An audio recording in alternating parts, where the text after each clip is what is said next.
Mm. Ang sarap niya.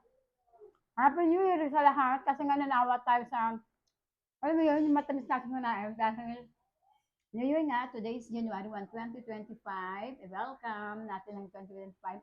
Welcome natin ang kasaganaan, kasiyahan, kalusugan, ang masayang pamilya, peace of mind, kaligtasan natin lahat at maging masagana ang buong 2025. Kung nanonood ka ng video nito, ibig sabihin magiging masagana ang 2025 mo. Kain tayo. Ang sarap nito. Sakto, Happy New Year. Puro matamisan ang kinakain natin. Eto, yung dried mango na to, gustong gusto ko. Kung na panood yung mga nakaraang video ko na nag-unboxing din ako ng dried mango. Ito rin yon, binalikan ko yung seller nito kasi nga, etong dried mango na to, bukod sa siksik, ayan, notin nyo.